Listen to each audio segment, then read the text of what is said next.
Welcome to the Keep Your Head Up podcast. I'm here with my main man, Kobe. Kobe. He's a coach. I'm a basketball coach and a trainer. Right. How long you been coaching, bro? AAU. This is my second year. This starting in October is gonna be my first year on prep school. So Okay. So you fresh in the game. It's your sophomore year of the game and shit. So yeah, getting your feet wet. But I mean, you making some good traction as far as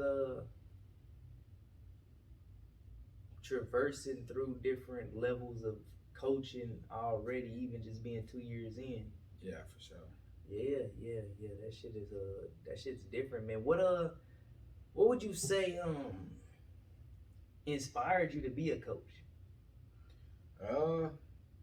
Really, when I went to prep school and I played for OKC Storm, Cornell. And what year was this? 2019. 2019. Yeah. Yeah. Well, yeah. Cornell. It was really like when he showed me a different path. Mm-hmm. And who was this? Your coach? Yeah, my coach. He went to Midwest City High School. Uh-huh. Yeah. He just and just really. How old is he? Well, I know he's probably in his late 20s. Okay, so he closer to your age. You're more able to relate. Yeah. He just passed like a year or two ago, but yeah, he was just really a pop. Yeah. Damn. Yeah, but he was really the one that really inspired me. But dude's positive as hell. Yeah. Always showed me the right way to do stuff, and so that's what made me want to do it. Okay, that's hell of inspiration, man. And then like, what happened with that? If you don't mind dwelling, like, was it like he just like I honestly don't know. Okay, yeah, that's sad, man. But after he passed away, it gave you the motivation and the mentality to like, just to change kids' lives and stuff, man, help them do better and stuff like that. That's fire. And like, was you transferring from being like a player into being a coach? At that time, no. I was just living life. You wasn't even playing ball no more? Mm-mm. So when did you say you gave up ball? I'd say probably going into my junior year in college. Okay. Yeah, so like my third year. And then what happened when you hit junior year that made you like, I ain't really even COVID, because I was supposed to go to Kilgore College, but they shut the school down, ended the season and everything. Damn, yeah, COVID changed a lot of people's lives. Yeah. I did a few podcasts and talked to a few people who, like, they didn't had a huge revelation or flip from whatever it was that they was, what is what I'm looking for, really doing or thinking they path and was carrying on. Yeah. And COVID hitting it, just they whole mind state and view towards life just flipped. Facts. Yeah, man. I definitely have a similar experience. But what would you say the transfer from being a player to coach is? Do you find yourself having to be more patient and like explain some of the? Man, honestly, being patient is one of the biggest ones, because I know I had some slow moments in basketball where I didn't know plays, and I had to adjust to some stuff that I really wasn't used to, especially from going to Atoka to Carl Albert. So just being patient, bro. Yeah, since you were a player before, it gave you the ability to empathize with what was really going on the court with your players and certain stuff that people who never played the game might have not had no patience with. Facts. That's definitely deep. Have you been hooping since you was young? Like, has ball always been in your life? Yeah. It's deep up in the family. Always been in the bloodline. Yeah, like, so your pops hooped and all of that? Yeah. Like cousins, uncles, everybody. And what they just hoop, like, how far did they go? Like, who got the furthest in your family as far as the hoops or any sports for real? Probably Ashton. He went to Eastern down there in Wilburton. I think that's the furthest somebody in my family has ever got. Yeah, like college. Yeah, at a Yeah. little JUCO. Okay. Yeah. So Oh it's no, I'm lying. Bishop. Yeah, Bishop. Bishop Beginnings. No, Bishop, my cousin. He went to Eastern University down in Ada. East. What is it? East Central East University in Central. Ada. Yeah. So and these is current people right now. Yeah. This is very. Okay, current. so yeah, y'all family really getting y'all really on the realm of, so you fuck around and have family members in the league and in the game, and you be coaching too, so they be connecting y'all like that. Yeah, for real. That's different. That'd be a whole different type of dynamic, like on some ball brothers type of shit, but just Yeah, you know what I'm basically, saying? Yeah. But yeah, so like, have you ever even thought about coach? Like when in your younger years when you was hooping and playing basketball, like was you like I could be a coach or something like that? Man, I honestly didn't think of none of that. I wasn't expecting to be a coach. Even when I was playing, I was just going with the flow. And then really what made me want to coach is when, I was always like 2 or 3 years ago, I was always talking about, I was like, I want to coach, I want to do that. I had my mindset on it. But I just never got the push to do it. Yeah. Until my cousin called me. He was like, hey man, I want you to start an AAU team. I want to play with you. At that point, I was like, man, let's do it. Didn't have no money or anything. And this was the coach? Yeah. And you said your cousin hit you up to, it's like basically go in on, dang, so I didn't even know you made it and created your own AAU Yeah, team. yeah. Okay, so. Yeah, walk us through that process if that's not too strenuous as far as like, what, like you gotta just do a lot of paperwork and get your team members down and stuff? No, I just really just went on Amazon, bought 12 jerseys, put my logo on that thing, and What's your team name and logo? EMVA Elite, EMVA. NBA? I'm with you.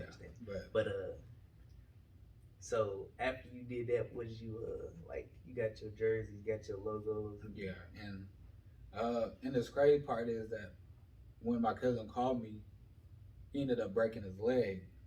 So he didn't even play with me that whole first summer. And you supposed to play? Like when you say, because you a coach, so you just using coach lingo. So when you say play, you mean coach, right? No, I'm talking about when my cousin asked me to play, he ended up breaking his leg. So he couldn't play that whole summer, play basketball that whole summer. So, in AAU though? Yeah. But when y'all started this team, it was like y'all were players in this team? No. I was a coach.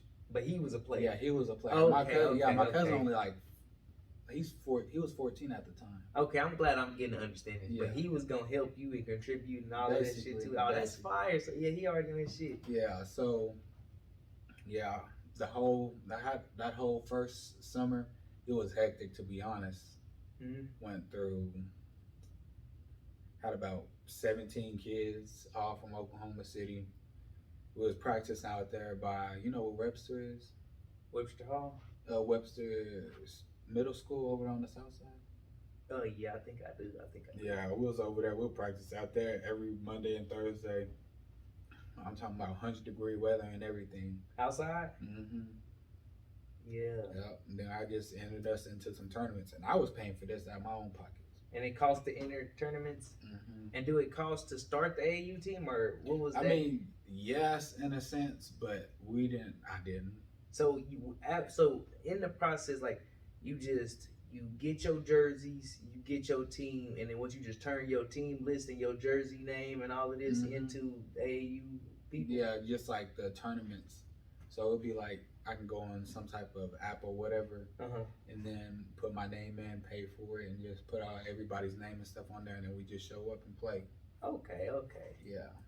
But that first summer, we was horrible. I ain't gonna lie to you, bro. We was straight dookie. And was it coaching? Yeah, coaching. Yeah, it was coaching. See, and that is accountability right there, because a lot of people like, man, I just didn't have the talent and all of this. We was just trash. A lot of I learned a lot of stuff. Like a lot of parents just took their kids there, kind of like on the daycare type of stuff. Yeah, so you didn't have that much dedication in your organization and shit. People just playing to play. So Yeah. So okay. I don't want to skip too far ahead or go past the first year and the trials and errors of that because we're gonna get to like the triumph and all that. But like in the process of you seeing like, oh shit, this ain't going the way I want to go. What was it that made you push through and continue to and say to yourself, no, this is gonna work? uh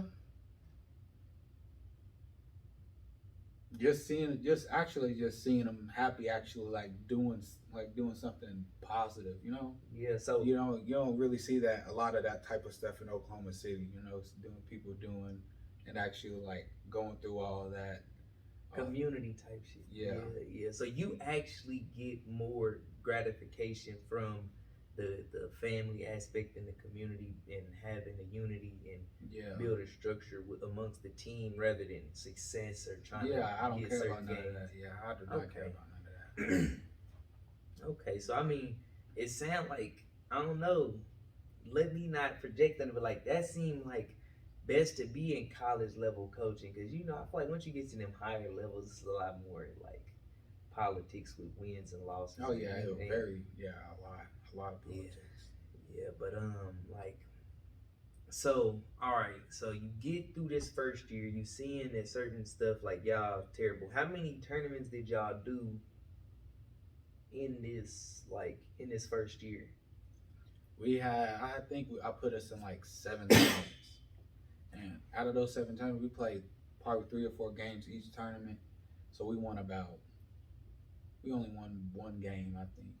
Out of 7 tournaments and 3 to 4 games each time. Yeah, Damn. yeah, it was horrible. And like when you say it was coaching, can you give more specifics as far as what you was running 2-2-3s or 3-4 sets, and you was supposed to be running this or like We were supposed to be running sets and stuff, but they they wasn't listening. They was just going with the flow, just playing basketball. So out there 2K balling? basically, just on the black court, man. Okay, Yeah. okay. And then these are, and when you talk about this AAU, what age range is this AAU? 8th grade. I had 8th grade at the time. Okay. Yeah. So they got a little bit of sense, but if they ain't got no sense, they ain't got no sense. Basically. Right. No, I know exactly what 8th grade means. Mm-hmm. Yeah. So okay. So what did you learn from that first year, and then what did you start to change going into that second year as far as just the beginning? Structure. First thing, structure.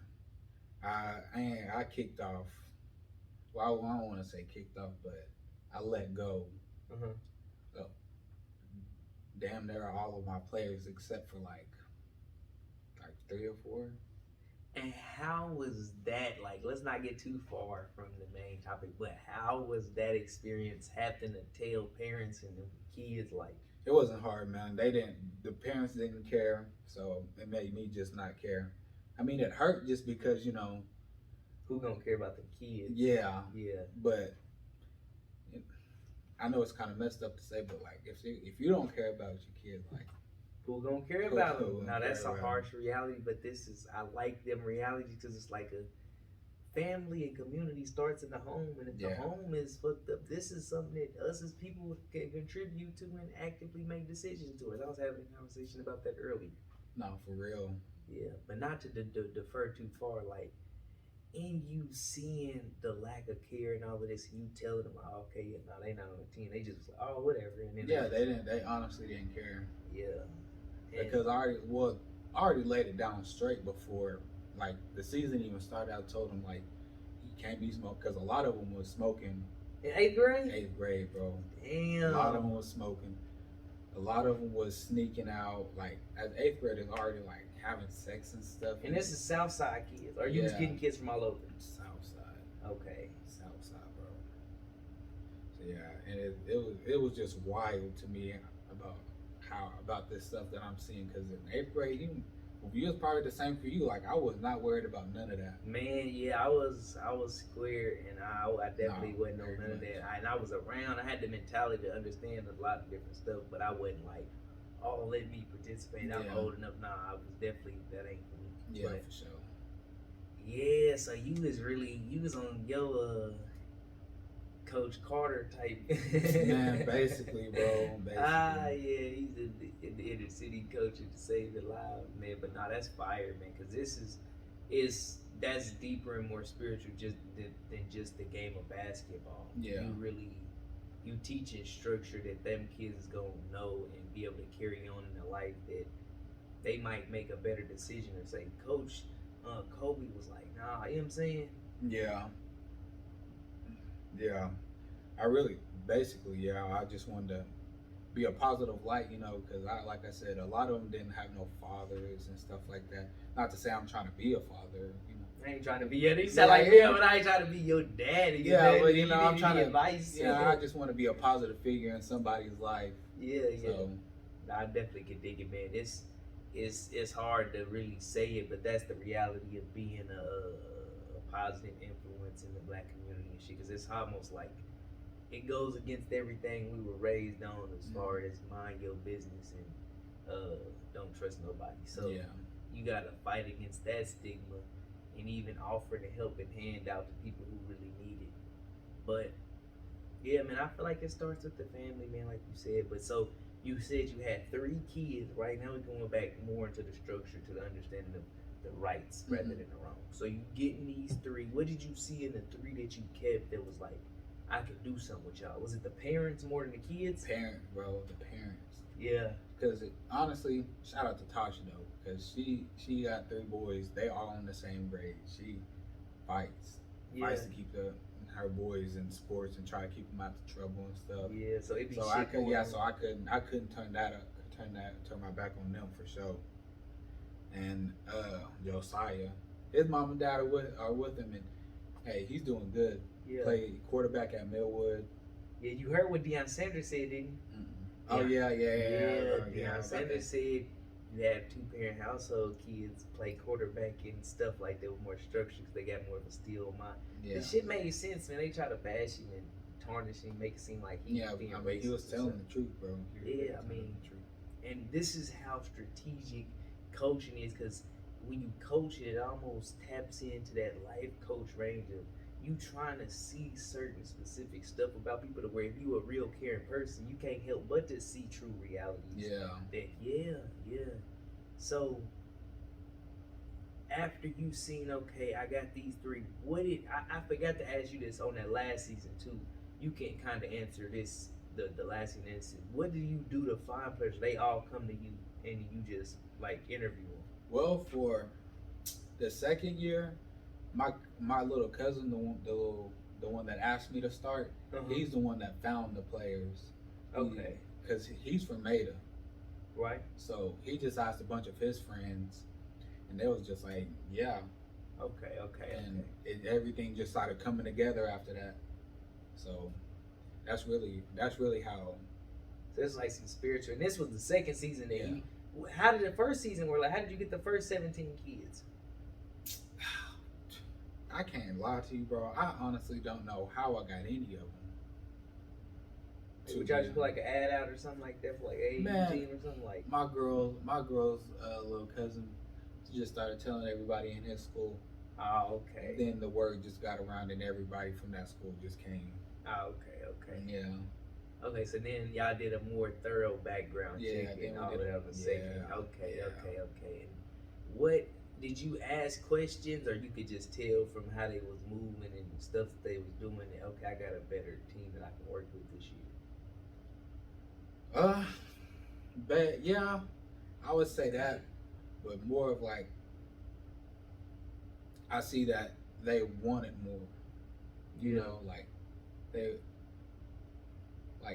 it's more structured into what they have more belief in themselves to really fight for it and had a you could tell that they just wanted it more, because the first one that I had, it was just, so you could tell the different spirit of the season going into the seasons and all of that. Okay, and then by this year, did you make a playbook up how you wanted it, or nah, it's the same thing. We just ran basically we ran most of the plays that we did at Carl Albert. All the plays that I got from Carl Albert, I just transitioned in.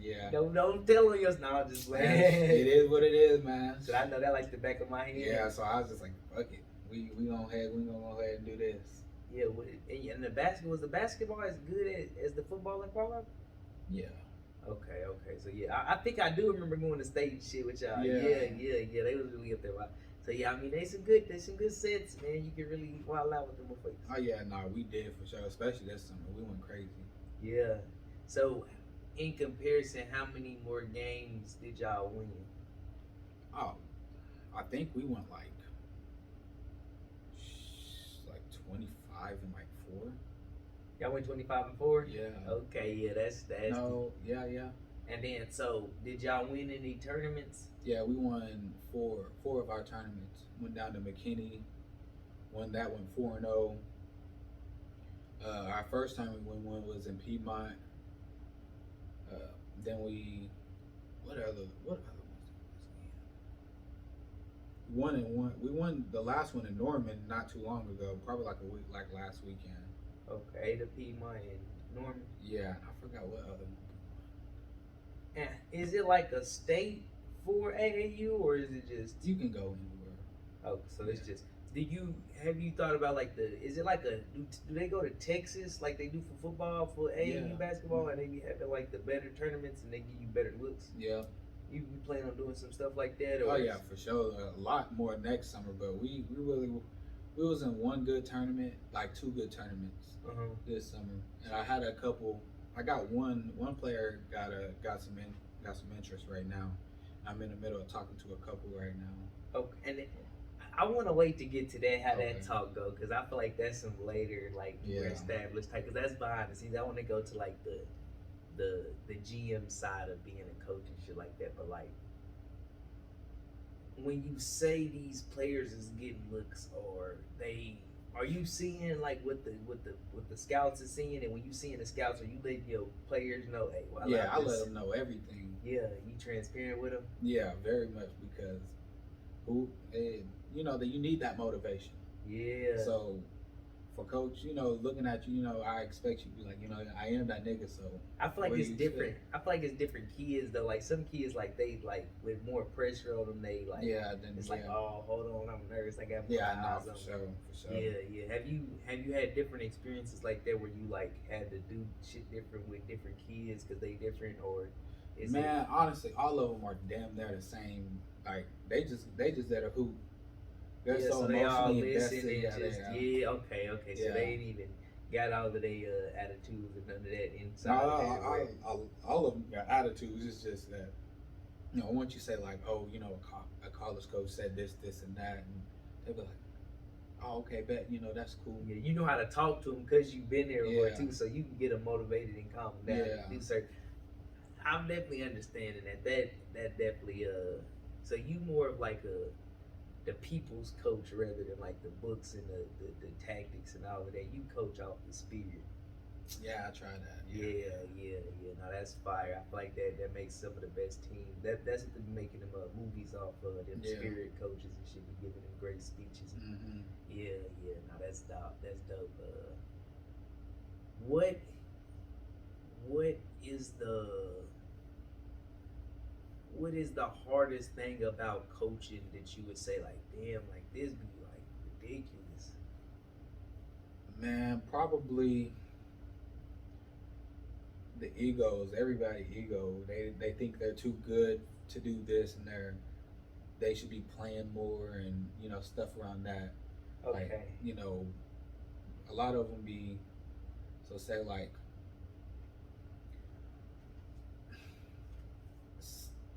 I tell them, take a charge or, do something that most people wouldn't want to do. Exactly. Like on the Boondocks, you like if you call another dude having his nuts in your face winning, then hey, Tom, go ahead. Bro. Yeah. We beat Chris Webber and Michigan with teamwork. They still show the highlights of that game sometimes. Wait, you don't mean The get up, right on cowboy dunk. that's the worst thing ever. Point is, we won. That's what you call winning? A nigga's nuts in your face? Man, I hate to see what you call losing. Hey, I took a charge for the team. We won. No, but it ain't look like you won. Well, that is not what winning is about. Well, to you, winning is about a nigga's nuts in your face. So, I'm saying. Yeah, I definitely get, it's 8th graders, nigga. Yeah. And then like I tell them, take a charge using. They be like, they'll just sit there and ignore me or just talk under their breath and stuff. I can get a steal before I take a charge. Yeah, bro, that stuff be irritating. That's really probably the most hardest part because I keep on telling, bro, do the stuff that other people won't. Mhm. That's how you get offers. That's how you get looks. Intangibles. Yeah. Yeah, you was. I remember watching you play basketball. You were a cold, like, I watched for the dudes who had intangibles. You will be on a different block, get a set a pick, Yeah. roll off, be an open man, where they have to watch you, but then they leave another man open. Exactly. Yeah, I definitely know what you're talking about. And I feel like you're giving good tips because you can't teach intangibles, but I feel like you can definitely motivate. Yeah, because like I said, because a bunch of players, like, that's what got marked them off the list for a bunch of college coaches. They didn't want to do that. Yeah. They didn't, like their egos, attitudes, they want to have their head down, talk a lot of shit, cuss and that stuff. So that's what I'm going to work on them with, to be honest, that next summer a lot. And what can you just run that out? Yeah. Said, look, think of easy. it, coach mine. Did I Yeah. see the coach in his face? He said, yeah. Yeah, Yeah, easy. line up. Yeah. Yep, simple. What'd you say? Oh yeah, Yeah, I already had a couple players. They don't even like them. And you said what? Oh yeah, okay. Get off, take the jersey if you off. Yeah, nah, you be kicking him off the TV. We shut the bed down. Yeah, no, Okay. quick boy, quick with it. Yeah. I was one of them ones. I was I was irate and I'd be telling jokes and doing other shit. Yeah, But I knew the consequences was running. Like back in the day, they didn't threaten you with kicking you off the team. Yeah. It was kind of like that, like niggas is barely here, but niggas ain't barely here. So y'all finna run. Like, Yeah. I'm gonna punish you. Not gonna get away from this. Yeah. Yeah, but and that's a different type of scare because it's like now other people look like, oh, we can't do nothing. Like I ain't Yeah. trying to get you off the team. But when you start seeing this success and seeing all of this transition over, you said you coach AAU and you coach JUCO, so I'm assuming that there was a point in which you switched and transitioned over. You said you just been coaching JUCO for a year now? This is gonna be my first year coming up in October. Okay, and you just finna start doing it? Yeah. Okay, and then like, have you did like some of the pre-prepping and seen some of like the rotations and playbooks and all of that? Are you gonna have to do any of that? Yeah, actually, I'm learning right now. Coach David, he gave me an opportunity to come coach. He was a coach at Millwood.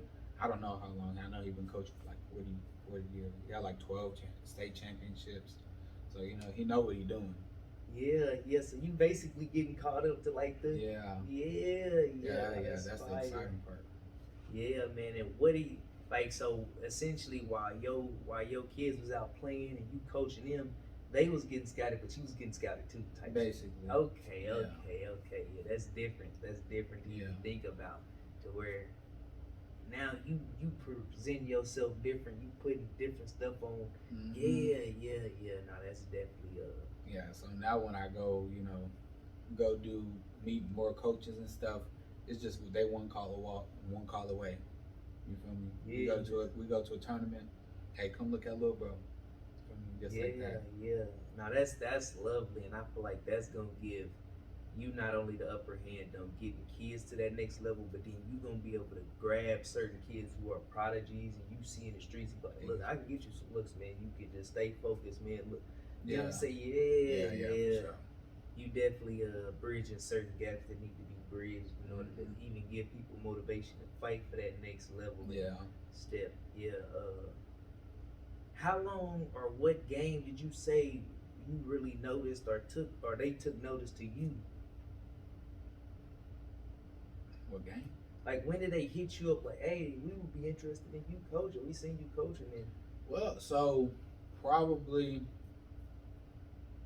like halfway through the summer, because like how I met him was I always used to go to this gym downtown. Mm-hmm. I always used to hoop and I always used to do small talk and stuff until like I seen him at Premier.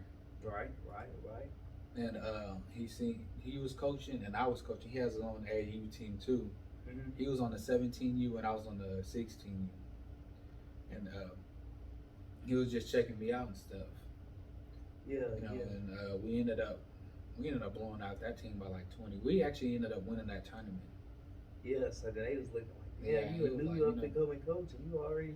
Yeah, and he was just like, I like what I see, I guess he just gave me an opportunity, to be honest. Yeah, I and don't know. y'all exchanged numbers, and y'all just Yeah. stayed in contact, and he essentially just was like, yeah, man, y'all, you doing your thing, man. Yeah. Just try to keep doing it. Then he essentially was like, Yeah. and then like, have you went up and met the kids and all of that process yet? Yeah, so we already had a couple boot camps already. So we would go to like the municipal practice to like 1 or 3, then turn back around and go to US Grand or Western Heights in the practice for like another 2 or 3 hours. Go play a tournament. So you didn't coach a couple JUCO games. Yeah. Okay, and I'm glad you got here. So what would you say the biggest difference between coaching the AAU and are you like you the head coach or are you like assistant? Okay. So what would you say the difference between being like the head coach and being assistant coach and then these levels too? I wouldn't say the authority, but more like of the knowledge. Okay. The knowledge of the game from where I am to where he is are way different. Just because he's been doing it for 4 years. He put people in college, professionals and stuff like that. So he knows what to do and how to get you to that level. Yeah, he on the senior level. So I'm just learning that. I'm still like in pre-K compared to him. Yeah. Now really, you a sophomore, man. Good job. I mean, but I get what you're saying. Yeah. If he did any coaching prior to being in college level, he probably got like 10 years or something like that. So, but yeah, that's what I'm saying. You really fast tracking the whole process by even just being in it for a year. Because who's to say you don't be coaching at this JUCO level and then you end up getting called up to like, you know what I'm saying, a D1 or something. Yeah, for sure. Yeah, man. That's what I don't know. That's what he said. So like, would you wouldn't want to go to D1 or D2, that type of like coaching at OSU or Texas Tech or no Baylor or nothing like that? No, as of right now, nah. I just like helping people get that opportunity to play on that level. Okay, so you would rather be the gateway to get to that opportunity rather than like gateway from college to NFL, because you feel like that's inevitable almost. Yeah, that's basically that is. Okay. Just helping people get a free education, change their future. So yeah, that's like prep school, AAU. That's the range I want to be in. Okay, and then like, what is it that you have to do to go from being, since you feel like this is where you gonna really like blossom, you like a what is the word, like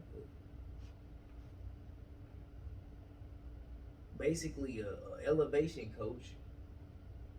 Like, what is it that you gotta do to have like your own JUCO team? Is it a similar process as far as just going to certain schools, or do they gotta like hire you on as the main coach and you gotta transition from being assistant to the main coach or something like that? Honestly, right now I'm learning. That's the whole reason for me being an assistant coach. As of right now, the knowledge that I know is that you just hit up coaches and make a schedule. Like, it don't cost no money. You don't do no paperwork or anything like that. Okay. Yeah, so kind of in the sense of AAU. All right. I mean, yeah, that makes sense. Yeah. That makes sense. And like in rotations, right? I'm pretty sure you don't handle rotations as the assistant coach, do you? Nah, I just help out with plays and defenses and stuff like that. Okay. Yeah. Like just calling out plays and making sure they know defense and all of it. Okay, that makes sense. Call out people's flaws and what they're doing wrong and stuff like that. Yeah, constructive criticism. Yeah. All that. Okay, and then how are they receiving you as a coach on that level? Since like you closer to their age, is it more respect than age graders? Very, very respect. A lot of respect, because I don't know if you had Coach Hamilton is hard. I seen him kick a bunch of players out, so they already know the deal as soon as they step on the court. Yeah, it's real strong arm. Yeah. Very tense. Soon as if you ever come watch, bro, it's very tense. Soon as you step on the court, you better not expect anything less. Yeah, yeah. And then, are you transitioning that to your eighth graders, or are you Oh, kind of yeah. letting it be more loose? No, I'm about to next time it's most He definitely said, about "I'm to it's be over tight. with." Yeah. Yeah, it's over with. Like I feel like that's that Deion Sanders style of coaching. I like that because that's necessary for like turning men into men. And Yeah, yeah, for sure. like, a lot of them young boys and men coming into that meeting in order to not only push themselves, but know somebody cared enough about them to even know they can do more than they was doing and Yeah. offering at that point in time. Yeah. Telling you, it's definitely you gonna be a lot of people's life changer. Yeah, that's the plan for sure. Yeah, man, that's definitely a major role in society, and we need more pillars like that to really, stand tall and be totems for presenting better images for our community to do better stuff. For sure. Yeah, man. When you doing, I remember you was saying like egos and all of that get into the way. I wanted to come back to rotations before we transition on. Like in making rotations, are you going off stamina? Are you going off of ability? Are you going off fairness?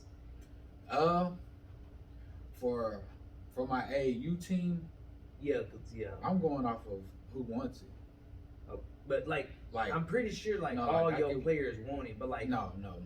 Like you could, there's levels to if you how much you want it. okay, Like okay, I mean like in the sense of like you being coachable.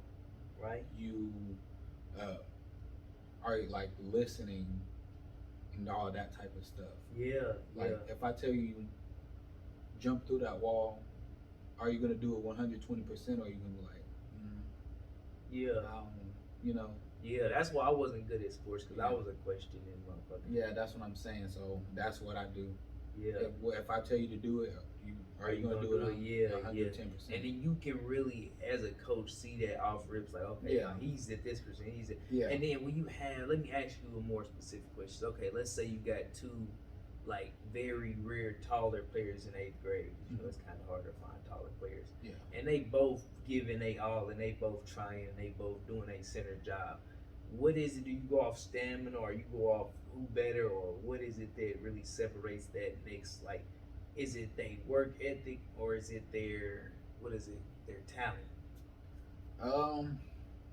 I'm most likely just gonna go off talent first. Yeah.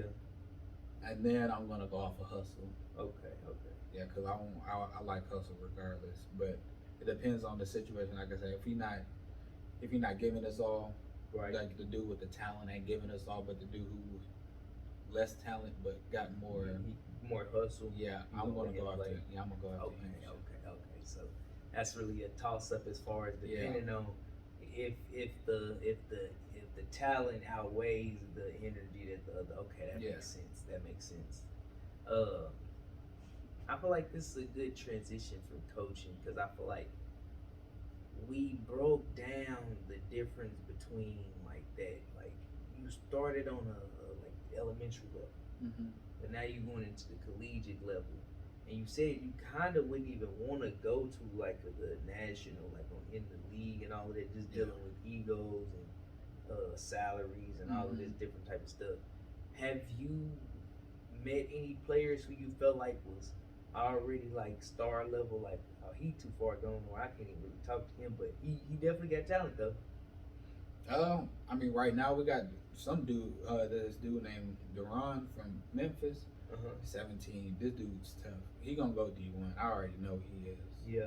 But as far as like me talking to him, like dude's very down to earth. Okay, so he got sense. But I won't know him fully until we actually get into the season. I'm like, hey bro, I break you gotta stuff get out down the game. Yeah, you gotta get out the game. you You don't really know nobody until you gotta tell them to get out the game. Yeah, you don't know nobody until you really know them. So, Yeah, get clutch. Exactly. Yeah, I definitely can dig it. That's I feel like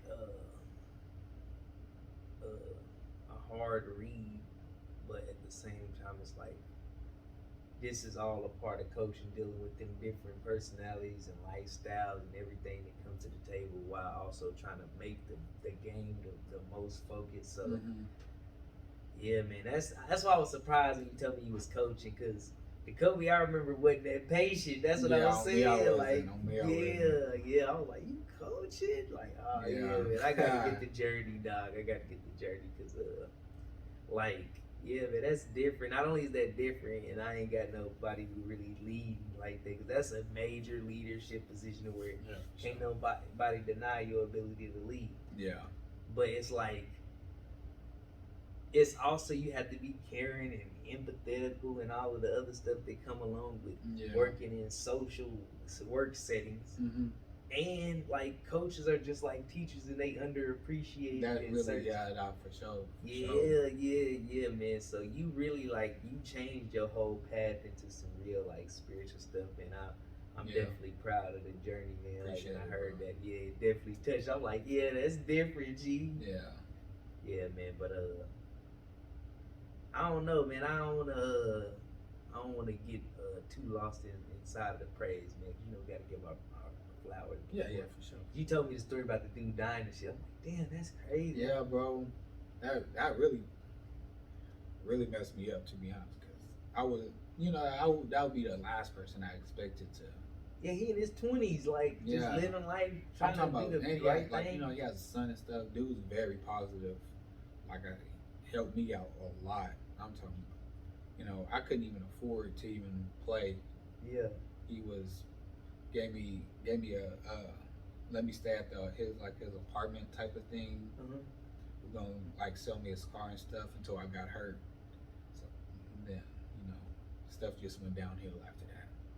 Yeah, you had to go through like a real but that dude, that's those main reasons that made me wanna be like another him for another person. Yeah. He was like, this is the analogy of Jesus, and we should be like Jesus and just give him that opportunity, or give him whatever it is that you felt like was life changing for you. Mm-hmm. You can go turn around and get that same change.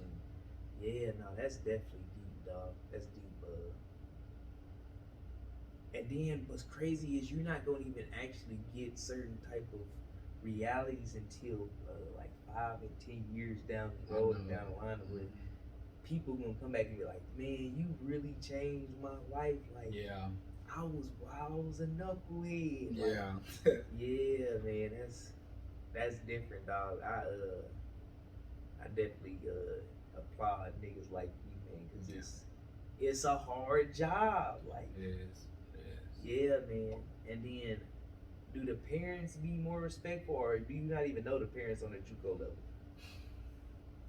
The head coach does, because obviously, we got people from Mississippi, Texas, Arizona, and stuff. Okay, so they don't all be just flocking in like there all the time and shit, trying to check in and say that about. So you gotta know the parents, unless parents just don't care. Right, but that's what I was wondering more. Is like, is it more or less care on that level because of the fact that they damn near grown? Or I think it's a lot more, just because they still their babies. It's more care in the 8th grade than it is in the JUCO level, or no, more care in JUCO, like prep school. Way more. So they kind of treat the 8th grade like y'all playing around, y'all just basically, because a lot of them just coming from Ada to the city and Ada to Texas, and it's only an hour away. Yeah, so you getting a lot of country kids, huh? Oh yeah. Okay, yeah, that's pretty crazy. Like, and this is just because your cousin is from the country, so all his friends and people that he knows from. Okay, that makes sense. They definitely relate. Well, man, shit, I ain't gonna try to hold you up too long and stretch it out too far. I'm gonna ask you a couple more wrap up questions and shit, just cause I feel like this is definitely deeper than any